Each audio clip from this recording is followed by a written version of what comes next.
ապագա եւ փորձեք այդ վառ գույներով անթառաջ գնալ կյանքին, բայց Սատուրնը միշտ ձեզ հսկելու է, որպեսզի չշեղվեք իրական ճանապարհից։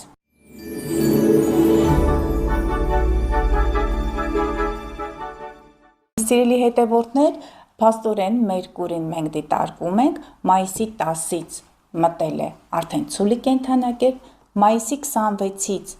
նա անցնում է երկորյակի կենդանակերպ եւ հունիսի 8-ից անցնում է խեցգետնի կենդանակերպ։ Պատկերացնում եք, ես այսպես ուսումնասիրում եմ,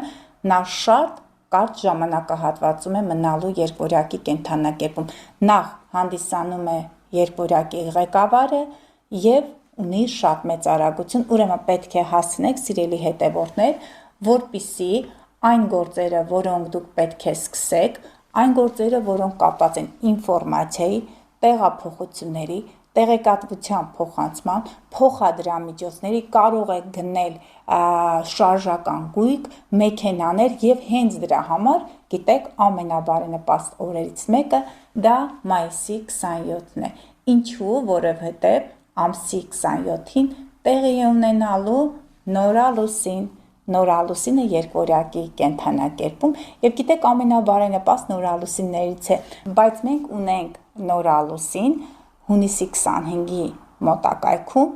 այդ նորալուսինը խեցգետնի կենդանակերպում է լինելու, իսկ այս նորալուսինը երկորյակի կենդանակերպում, եթե մենք դիտարկում ենք, տեսնում եք, արև արդեն ժամերը անցած են երեկոյան ժամերի նորալուսնից հետո, հենց այդ ժամերին, սիրելի հետևորդներ, կարող եք զբաղվել նոր գործերով, ամբողջ մոտավորապես 10-15 օր Մերկուրին կգտնվի երկորյակի կենդանակերպում մինչև ամսի 8-ը։ Փորձեք կարգավորել գործերը,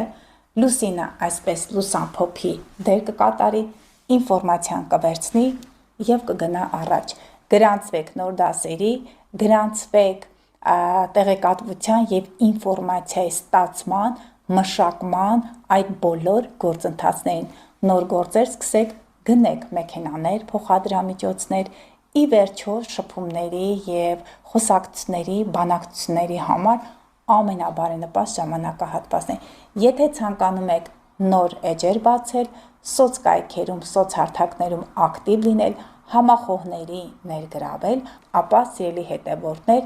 իսկ ժամանակն է գնացեք առաջ, ձեր մտադրությունների մասին տեղեկացրեք ձեր համախոհներին,